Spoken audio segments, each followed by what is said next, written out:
Un saludo a todo el alumnado y bienvenido a este tercer módulo del curso de Intervención Psicológica en asma. Mi nombre es Arturo Bellisco, soy psicólogo. He trabajado durante muchos años en una unidad de neumología en un hospital público de Andalucía, en el Hospital Virgen del Rocío, y allí he trabajado en el abordaje psicológico de pacientes con asma de difícil control, pacientes con asma y comorbilidades psicológicas, psiquiátricas, y también con pacientes con enfermedad pulmonar obstructiva crónica en terapia de control de síntomas, aparte de llevar también el abordaje psicológico de pacientes fumadores en la unidad de tabaquismo de este mismo hospital. Me he encargado de impartir el módulo 3, que se titula Cómo disminuir el impacto negativo de los factores psicológicos en pacientes asmáticos. Bueno, esto es un problema importante en pacientes que tienen asma de difícil control o, como he dicho antes, pacientes asmáticos con algún tipo de comorbilidad de tipo psicológico o psiquiátrico. En el índice vemos tres grandes bloques. Los dos primeros bloques serían los modelos explicativos del mantenimiento de las dificultades psicológicas asociadas al asma, y el tercer bloque sería la intervención que se realiza sobre estos pacientes desde la consulta. Pasando al primer bloque, es importante entender los mecanismos psicofisiológicos en la exacerbación de crisis asmáticas con un origen psicógeno. Y en el segundo bloque estarían las técnicas cognitivas que vienen a mantener un poco las creencias que tiene el paciente acerca de la evolución y el pronóstico de su enfermedad. Bueno, en cuanto al modelo de inhibición recíproca y técnicas de relajación, podemos decir que el modelo de inhibición recíproca es un modelo en el que se basan las técnicas de relajación, y es un modelo enunciado por Sherrington y publicado en un artículo en 1907. Este modelo explica que los procesos fisiológicos opuestos no pueden aparecer a la misma vez, es decir, sistemas fisiológicos compatibles u opuestos no pueden aparecer en el mismo momento porque se excluyen mutuamente. De ahí sale la hipótesis de que en el sistema nervioso autónomo no pueden estar implicadas a la vez la rama simpática y la rama parasimpática, y esto va a tener una importancia central sobre el control y la mejora en la calidad de vida de pacientes asmáticos. El modelo de inhibición recíproca tiene, digamos, su más fiel exponente lo que serían las técnicas de relajación, porque son técnicas ideadas para voluntariamente poder manejar esa inhibición recíproca, es decir, poder utilizar, pasar de la rama del sistema nervioso autónomo, de lo que sería la rama simpática, a la rama parasimpática de manera voluntaria. Y para ello, los autores que idean este tipo de técnicas, entre los que se encuentra Jacobson, mantienen que ser capaz de iniciar o de poner en marcha una de las ramas inhibe la aparición de la otra. Y para ello empiezan a entrenar a los pacientes en realizar voluntariamente correlatos psicofisiológicos relacionados con la rama parasimpática, de manera que entrenaron a algunos pacientes en técnicas de lo que se conocieron luego como técnicas de relajación. La más famosa y conocida fue la relajación muscular progresiva, en la que se inducía al paciente a ser capaz de mantener distensiones musculares, de manera que el paciente dejara de estar tensionado muscularmente y aprendiese las diferencias entre tensión y distensión o relajación de los músculos, para poder llevar el organismo a un estado parasimpático mediante esa relajación muscular y el acompañamiento respiratorio. Posteriormente aparecen otro tipo de técnicas, como la que explicamos hoy aquí, que son las técnicas de relajación por respiración, o yógicas también, porque tienen su origen en la meditación y en algunos conceptos de filosofías orientales. En cuanto a la técnica de relajación que ponemos aquí, sería la relajación, como he dicho antes, respiratoria. Es una relajación que se entrena. El objetivo es conseguir que el paciente de manera voluntaria pase de esa rama simpática a la rama parasimpática en poco tiempo mediante un entrenamiento previo. Para ellos tiene que hacerse 10 minutos todos los días. Normalmente es más fácil aprender algo cuando uno está tranquilo y relajado, y aquí pues se utiliza un momento, se elige un momento del día de especial tranquilidad en el que no haya prisas, etcétera. Hay que adoptar una postura tumbado o sentado en un sillón y hay que concentrarse en las sensaciones interoceptivas que provienen de nuestra respiración, manteniendo una respiración de manera voluntaria de carácter abdominal o diafragmático y no de carácter torácico, que sería más propia de nuestro sistema nervioso autónomo cuando está en la rama simpática. Una vez que se aprende esta técnica de relajación, se recomienda al paciente que la vaya utilizando en determinados momentos en los que tenga que manejar una exacerbación de esa rama simpática con los efectos para la respiración que ya aparecen reflejados en el módulo 3. Concretamente, por ejemplo, me viene a la cabeza ahora mismo el modelo de la disnea. Entonces, utilizando esta técnica, podemos conseguir que el paciente voluntariamente pase de un estado de excitación o de ansiedad a un estado de relajación. En realidad, esto tiene una importancia clave, puesto que una exacerbación en la respiración, como ya habíamos visto en los modelos explicativos del módulo, y que ahora pasaremos un poco más de puntillas por ello, tiene un efecto clave en lo que serían las vivencias y el impacto que tiene en el paciente asmático su enfermedad. De hecho, la hiperventilación ya hemos visto que puede ser precipitante de ataques de ansiedad en pacientes asmáticos, en pacientes, por ejemplo, cuando se dan características como las que aparecen en la imagen, como 2 o 18 más respiraciones por minuto en situación de tranquilidad, un predominio de la respiración torácica sobre la abdominal, un predominio de la respiración oral sobre la nasal. Esto muchas veces fomentado también por la existencia de obstrucciones nasales o enfermedades como rinitis que impiden respirar bien por la nariz. Los síntomas que se producen en la hiperventilación son muy similares a los síntomas que aparecen en los ataques de pánico, y eso puede ser también un factor clave a la hora de tener una complicación en la persona que sufre de crisis asmáticas. También suelen aparecer en los pacientes hiperventiladores pues resultados del pH sanguíneo mayores de 7,5, lo que indica alcalosis sanguínea. Tener una PCO2 menor de 35 milímetros de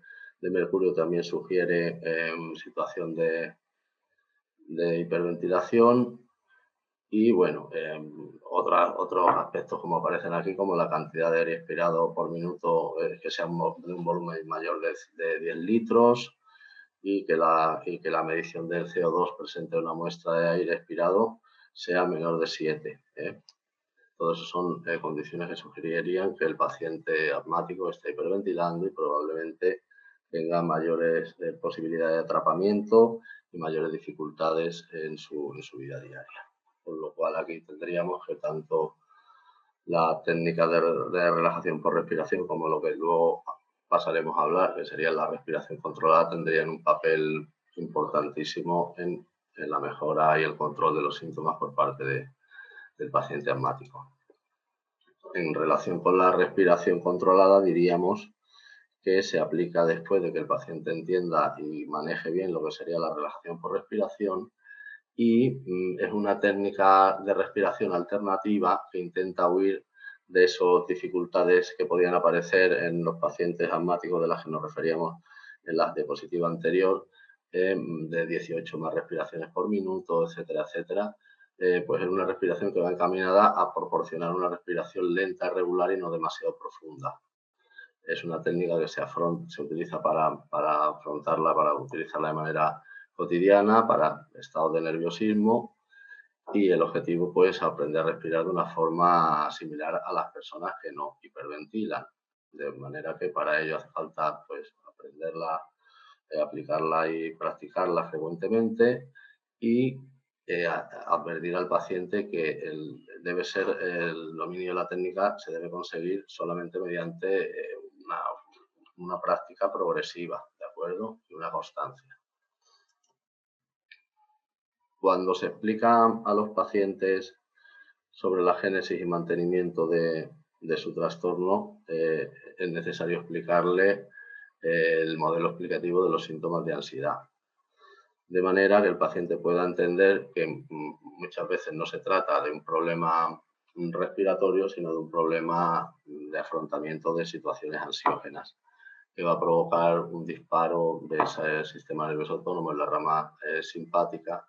y va a provocar pues, que la situación ansiógena, como vemos en el gráfico, provoque un aumento de la tasa respiratoria en situaciones de calma, de tranquilidad, que haga digamos, de situaciones estáticas, sin estar moviéndose ni haciendo ejercicio, que provoque un aumento del volumen de oxígeno y una disminución del anhídrido carbónico. De esta forma se incrementaría el pH de la sangre, se produciría una alcalosis sanguínea y esto daría lugar a un estrechamiento de los vasos o isquemia, dado que los centros de control del reflejo respiratorio del cerebro pues, perciben que hay un incremento exponencial de oxígeno no necesario, pues se produce esa isquemia que va a dar lugar a los síntomas típicos de la ansiedad y que muchas veces se confunden pues, con los de otras patologías. De hecho, no es infrecuente que pacientes ante una crisis de angustia lleguen a los servicios de urgencia del hospital pensando que lo que le está dando es un infarto agudo de miocardio, por ejemplo. Estos síntomas que aparecen ante la hiperventilación son síntomas de la ansiedad, aparecen en pacientes con otros trastornos de ansiedad sin afectación a su sistema respiratorio, como podrían ser pacientes con agorafobia, con historia de trastorno por angustia, pacientes con ansiedad específica, una fobia específica, etc. Los síntomas son pues mareos, parestesia, sequedad de boca, sensación de atragantamiento, nudo en la garganta, miedo a perder el control, miedo a morir, sensación de inestabilidad o mareo,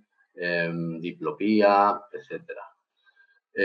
Son síntomas que normalmente desaparecen si se revierte el equilibrio de gases, de ahí que en algunas ocasiones hayamos visto, muchas veces incluso en el cine y tal, personas que ante una crisis de angustia o una crisis de ansiedad se le da a respirar dentro de una bolsa de papel, que lo que hace en realidad pues, es revertir el equilibrio de gases, dejan de meter tanto oxígeno y el nivel de anhídrido carbónico aumenta y así se soluciona el incremento del pH en la sangre. Sin embargo, de todas maneras, los centros de reflejo respiratorio del cerebro tienden alrededor de los 15 minutos de la aparición de los síntomas de ansiedad o angustia, tienden a inhibir esos efectos de aumento de la tasa respiratoria y los síntomas tienden a remitir en aproximadamente esos 15 minutos. Es importantísimo que los pacientes entiendan también no solamente el porqué de los síntomas de ansiedad, sino lo que sería la génesis y mantenimiento del problema y los mecanismos de refuerzo cognitivo. Y aquí pasaríamos ya a ese segundo gran bloque de los que hacíamos referencia al principio de este capítulo. Y bueno, pues es el papel que tienen nuestras cogniciones a la hora de mantener y hacer evaluaciones de nuestras capacidades, de nuestro pronóstico, de nuestras habilidades a la hora de afrontar tal o cual situación ansiógena. Y aquí pasaríamos directamente a hablar de lo que serían las técnicas cognitivas. Las técnicas cognitivas quieren romper, por decirlo de alguna forma, con esa interpretación que realiza la persona sobre su impacto cotidiano, el impacto cotidiano que tiene para la enfermedad y los síntomas que padece. No hay que olvidar que a la vez que se producen los mecanismos de refuerzo de aprendizaje y de los que nos hacíamos referencia en el epígrafe 2 de este tercer módulo, eso implica en la persona también una valoración cognitiva, es decir, si he ido 3 veces o si veo que evitar tal situación me genera bienestar, entonces hago una serie de mecanismos cognitivos por los cuales acabo por creer que el evitar esta o cual situación es la mejor manera que tengo yo de de controlar mis crisis de asma o el impacto que provocan en lo cotidiano. Y por eso es por lo que es muy importante el abordaje desde el punto de vista cognitivo. Dentro de las técnicas cognitivas, las principales técnicas que tenemos a nuestra disposición serían el entrenamiento en inoculación de estrés, la selección encubierta, exposiciones en vivo con posibilidad de graduación en la intensidad y la desensibilización sistemática. Estos son paquetes de tratamiento que se pueden utilizar de manera sola o de manera combinada, ¿de acuerdo? No son mutuamente excluyentes. De hecho, es frecuente que utilicemos varias técnicas o estrategias de cada uno de ellos porque el tratamiento psicológico se realiza un poco a la carta, en el sentido de que se van utilizando técnicas y estrategias en función de los pacientes. Aunque hay un paquete que sabemos que funciona bien para tales tipos de trastornos, luego la idiosincrasia de cada paciente hace que tengamos que incidir más en unos aspectos que en otros en función de las habilidades que este paciente haya adquirido pues, durante su desarrollo personal. En principio, el entrenamiento en inoculación de estrés y las otras técnicas van encaminadas al afrontamiento de situaciones. Entonces, uno de los aspectos fundamentales aquí sería el ser capaz de afrontar esas situaciones con éxito y con una ausencia de síntomas o al menos con unos síntomas tolerables y manejables. La exposición, el afrontamiento y comprobación de hipótesis implica pues, someter a análisis las creencias erróneas que tiene el paciente utilizando técnicas de modificación cognitiva como las que aparecen en el epígrafe que nos ocupa y, por ejemplo, también utilizando otras como podrían ser la interrogación socrática o como podría ser, por ejemplo, la entrevista motivacional. Someter a comprobación empírica aquellos aspectos relacionados con la salud y las expectativas pre y post afrontamiento que tenía la persona. Eso es muy importante. ¿Qué creías que iba a ser capaz de hacer? ¿Qué creías que iba a pasar cuando afrontase esta situación? ¿Qué ha ocurrido? ¿Y cuál es la diferencia entre lo que tú creías que iba a pasar y lo que ha pasado? ¿Qué porcentaje de acierto tienen tus creencias? De esta manera podemos conseguir que haya una crisis de paradigmas, como decía Kuhn, y se produzca una revolución en esos paradigmas, en esas formas de interpretar lo que les ocurre, el entorno, para conseguir una explicación mejor y más adaptativa que al final acabe por instaurarse en lo que sería el repertorio de análisis sobre la realidad que tiene la persona. Es importante, por último, reforzar los razonamientos acertados, los afrontamientos exitosos y detectar razonamientos erróneos para analizarlos con el paciente y producir una modificación cognitiva o cambio de creencia acerca de esos pensamientos. Una de las técnicas más utilizadas, que fue ideada por Menckenbaum en 1977, fue el entrenamiento de inoculación de estrés. Precisamente esta técnica lo que propugna es todo lo contrario a lo que intenta hacer la persona aquejada de un trastorno de ansiedad, que suele ser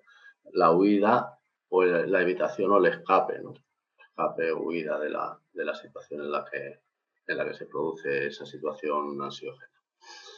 En principio se utilizó para el tratamiento de fobias, pero luego se generalizó a otro tipo de problemas.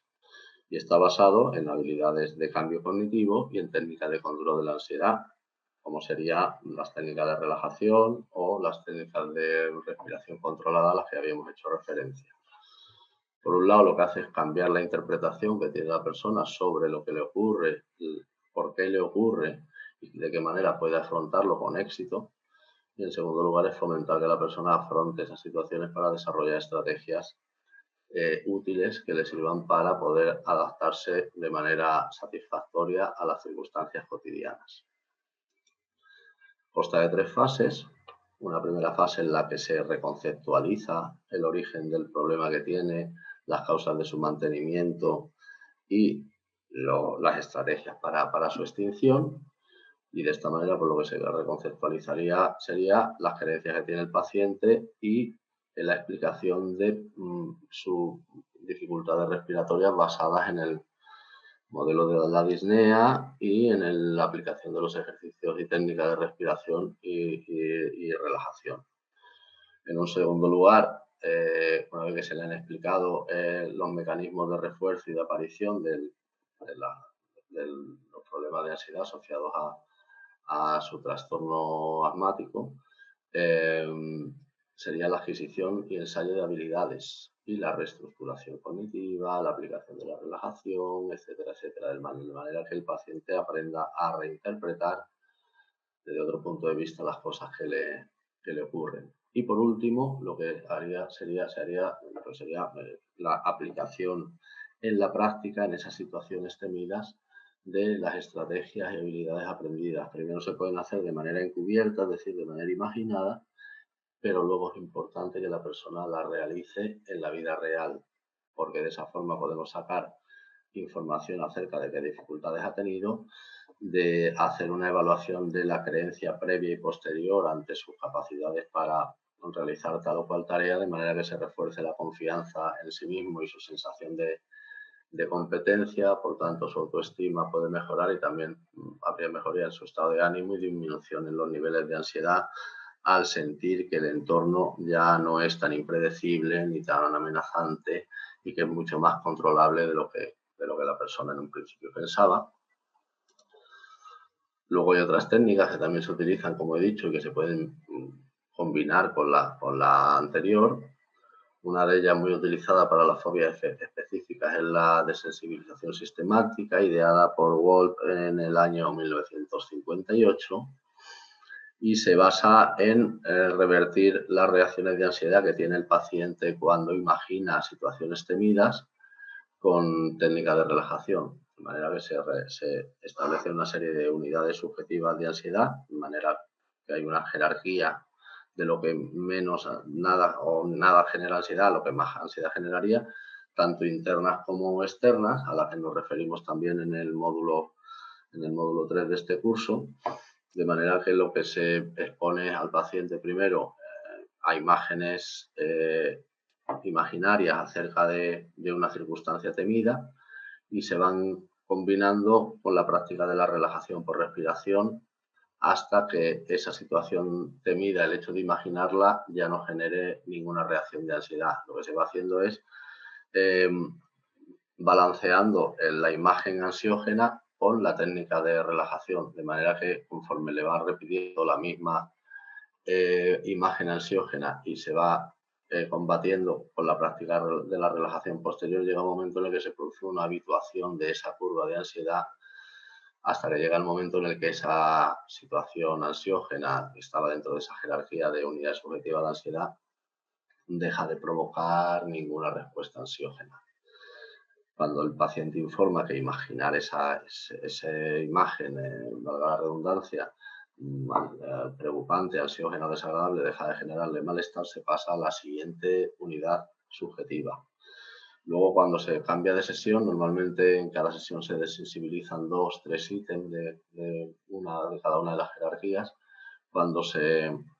cambia de sesión a una sesión siguiente, siempre se empieza por el último ítem desensibilizado con éxito. Es decir, que si el último ítem fue uno que produjo, estaba en las unidades subjetivas de ansiedad marcado como 20, se empieza por ese. Normalmente hay un fenómeno que se llama recuperación espontánea, es decir, que después de una semana de espera entre una sesión y otra, presentar ese ítem produce un incremento leve de las sensaciones, de las puntuaciones de ansiedad o de las sensaciones de ansiedad que tiene el paciente. Normalmente se desensibiliza muy rápido en la segunda o tercera presentación de la imagen, se desensibiliza y ya se puede continuar con las siguientes de una manera normalizada. Pero ya digo que lo normal es desensibilizar unos 3 ítems por cada sesión de tratamiento. Otra técnica que se puede utilizar también en el afrontamiento de las situaciones temidas sería el condicionamiento encubierto. En esta técnica la persona lo que hace es imaginar la situación temida y luego lanza una serie de aserciones, de pensamientos en contra de esa creencia para intentar desactivar pues, la ansiedad que genera ese tipo de pensamientos. Por ejemplo, imaginemos que el paciente se encuentra nervioso, pues puede pensar o se le presenta la imagen. Imagínate que estás en la calle un día ventoso y te encuentras nervioso y te cuesta un poquito respirar. Entonces, ¿qué pensamiento podríamos utilizar en este caso? Entonces el paciente tiene que imaginar un pensamiento, por ejemplo, he sido capaz de afrontar con éxito situaciones parecidas, incluso en momentos peores, así que no hay por qué preocuparse. Esto se le enseña primero a nivel imaginario y luego se le anima a que lo realice. Se programan además una serie de sesiones de exposiciones en vivo para que pueda utilizar este tipo de asertos en situaciones como las imaginadas. De manera que como ya el paciente ha estado entrenando este tipo de situaciones de manera encubierta, una vez que la empieza a utilizar de manera real, tiene mayor habilidad para llevarlas a cabo y eso pues también refuerza la visión que tiene sobre su propia competencia a la hora de poder manejar su enfermedad. En un tercer bloque tenemos lo que sería la exposición graduada en vivo en cuanto a intensidad. En este caso lo que se plantea al paciente es ir enfrentándose a esas situaciones en vivo de manera progresiva, empezando por las que menos ansiedad le generen y pasando a las siguientes que más ansiedad van generando. Se hace una especie de graduación y se le plantea al paciente una dinámica en la que todas las semanas tiene que enfrentarse a algunas de estas situaciones en las que previamente se le plantea el enfrentamiento y se discute durante la sesión de terapia. El objetivo es que el paciente se enfrente a estas situaciones y genere condiciones alternativas a las que creía, un cambio de creencias, puesto que empieza a plantear que salir fuera de su casa en un día ventoso a 500 metros no le ha provocado ningún tipo de sensación ni ningún tipo de crisis asmática como él preveía que iba a ocurrir y por lo que evitaba ese tipo de situaciones y que puede manejar mediante el entrenamiento, las técnicas descritas, puede manejar la situación de una manera mucho más hábil y por tanto empiece a ganar en sensación de competencia a la hora de poder afrontar las situaciones que antes consideraba como situaciones ansiógenas, etc. Esto provoca también, lógicamente, una habituación en la curva de ansiedad hacia la desaparición de la misma, de manera que el paciente suele informar de mayores niveles de ansiedad cuando empieza a afrontar una situación de las que tiene temidas en un primer momento y cuando va afrontándola en momentos sucesivos. Llega un momento en el que ya no le genera ningún tipo de emoción desagradable afrontar ese tipo de situaciones y se puede pasar, como ocurría en la desensibilización sistemática, a situaciones en vivo de una siguiente dificultad. Tener en cuenta también que el hecho de haber afrontado con éxito situaciones temidas de menor rango provoca en el paciente una sensación de seguridad en sí mismo. Y además el nivel de dificultad que tiene que superar el paciente siempre es el mismo. Es decir, si hemos listado las jerarquías en unidades subjetivas de ansiedad, pues iría saltando de 10 unidades a 10 unidades. Salir solo acompañado en la calle, la siguiente sería a lo mejor salir solo, la siguiente sería salir acompañado en un día ventoso, la siguiente sería salir solo en un día ventoso y así progresivamente. ¿De acuerdo? Es una técnica que se utiliza mucho y con muy buenos resultados en personas que tienen diagnóstico de agorafobia, conosis, historia de trastorno por angustias y normalmente da bastante buenos resultados en muy pocas sesiones, alrededor de unas 7 u 8 sesiones para el abordaje de una agorafobia con o sin historia de trastorno por angustia suelen ser suficientes para producir la remisión de los síntomas y el fin de la evitación por parte del paciente de las situaciones temidas. Es importante también señalar que en todo este tipo sobre todo en el tema de las exposiciones en vivo graduadas en cuanto a intensidad, se utiliza, como ya aparece reflejado en el módulo, algunas técnicas de exposición de lo que sería exposición interoceptiva. Lo que hacemos primero en la consulta es provocar en el paciente, mediante una serie de ejercicios, síntomas similares a los que obtiene cuando se encuentra en una situación de ansiedad o angustia y luego preguntarle por la similitud de los mismos, que suele ser normalmente bastante alta en relación a la que notan cuando están en una situación de angustia. Y hacerles señalar también, hacerles remarcables cómo, a pesar de haber notado sensaciones similares, la respuesta de ellos de huida, etcétera, etcétera, no ha sido la misma, para señalar luego que cuando la interpretación de los síntomas varía, la respuesta que se realiza ante ellos no es la misma. Probablemente si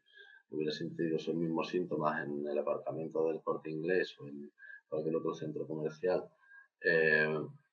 seguramente la reacción habría sido mucho más de pánico, y cuando se produce en el entorno seguro de la consulta, a pesar de esos síntomas similares,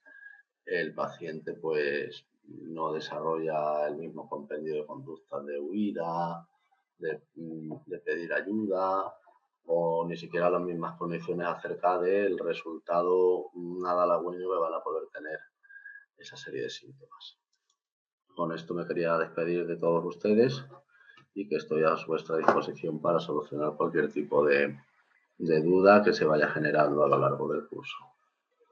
Un saludo.